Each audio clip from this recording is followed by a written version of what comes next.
अल्लाह के वलियों को मानते भी हैं और वलियों की मानते भी हैं। दो चीज़ें हैं, एक सिर्फ वली को मानना है और एक वली की मानना है। और हम वलियों को भी मानते हैं और वली की भी। आहिस्ता बोलें, कोई बाहर सोनी ना ले। वली की भी, वो पहले तो असातिज़ा का गुफ्तगू होती थी तो आप बेशक ना बोले, अब तो तालिब इल्म है। वली की मानते भी हैं और वली को। अब वली होता कौन है? दुनिया के बाजार में खरा और खोटा ये दोनों किस्म का सौदा मिलता है। ये जो तिब्बत करीम है,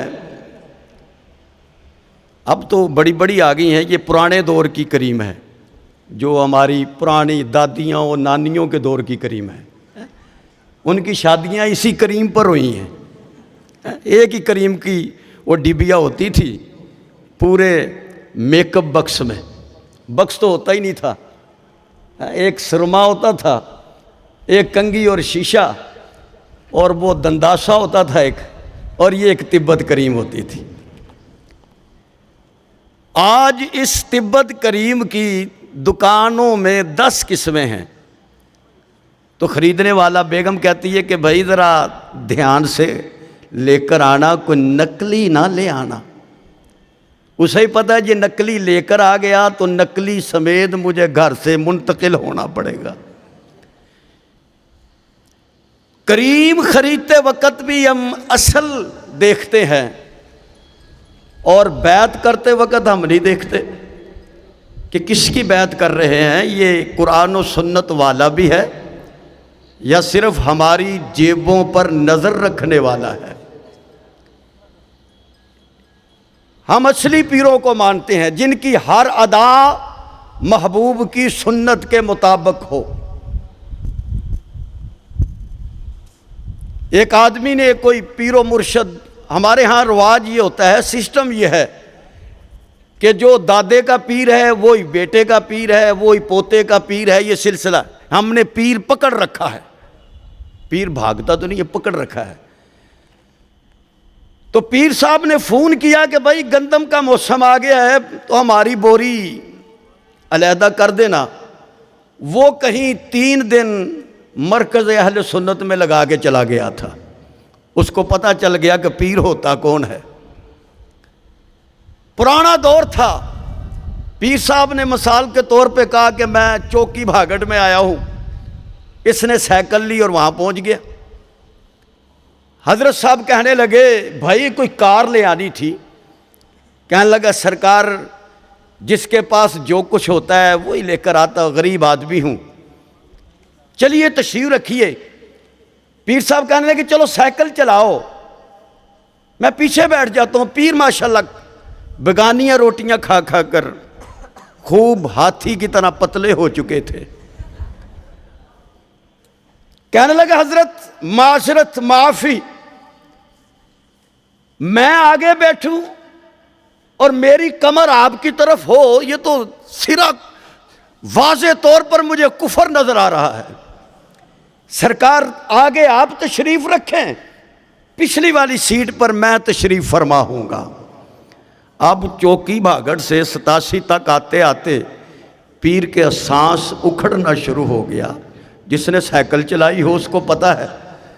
गरीब आदमी था, कच्चा मकान था, उसने चारपाई बरामदे में बिछा दी। बारिश आनी शुरू हो गई।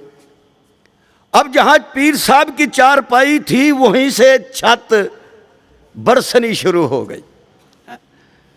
जब कतरात मट्टी से मिले हुए हजरत के सफ़ेद लिबास और पोशाक पर पड़े तो हजरत तड़प गए।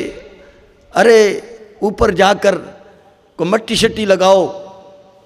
कहने लगा हजरत मैं ऊपर आप नीचे, इतना बड़ा कुफर मैं नहीं कर सकता, ये मट्टी भी आपको लगानी पड़ेगी। अब जब हजरत साहब ऊपर गए मट्टी लगा कर आए तो सर्दी हो गई, बुखार हो गया।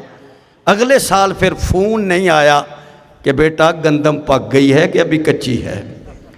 हम ऐसों को नहीं मानते कि जिसकी नज़र सिर्फ मुरीद की जेब पर हो, जो जैसे हम कहते हैं पंजाबी में, गां भी लै जाए तो काके दी मां भी लै जाए। असी ऐसे पीर को नहीं मानते, हम उसको मानते हैं जिसकी अदा में महबूब की सुन्नत हो। ये जो हमारा दौरा चल रहा है, इसमें माशाल्लाह हमारी बहनें वो भी पढ़ रही हैं। तो एक ऐसी थी जिसका खामन जो था वो पीर साहब का मुरीद था, और वो बेचारी दौरा करके चले गई। तो पीर उसी पुराने तर्ज अमल के मुताबिक घर में सीधा डायरेक्ट दाखिल हो गया। इसने पर्दा कर लिया। पीर कहने लगा, अल्लाह की बंदी, पीरों से पर्दा नहीं होता। अगर मैं तेरी शक्ल नहीं देखूंगा तो मैदान महशर में मैं किस तरह तेरी सिफारिश करूंगा। आज शक्ल दिखाएगी तो पहचानूंगा। वो भी बड़ी सियानी थी, वो चाकू लेकर आ गई। कहने लगी, हजरत साहब क्या इरशाद फरमाया? कहने लगे, भाई पर्दा हटा दो, हम देखेंगे तो फिर मैदान महशर में तुम्हारी सिफारिश होगी। जब उसने इतनी बात कही तो उसने जल्दी से चाकू नाक पर फेर दिया। अब वो इतना सा कट गया। पीर कहने लगा, क्या गज़ब कर दिया है, ये क्या कर दिया है? कहने लगी, मैदान महशर में पीर भी तो बहुत होंगे, तो मैं आपकी शनाख्त कैसे करूँगी? तो मुझे पता चलेगा जिसका नाक कटा है वही मेरा पीर है। ऐसों का फिर इलाज भी ऐसा ही होता है। तो हम उस पीर को मानते हैं कि जिसकी अदाओं में कुरान और सुन्नत की खुशबू आती हो।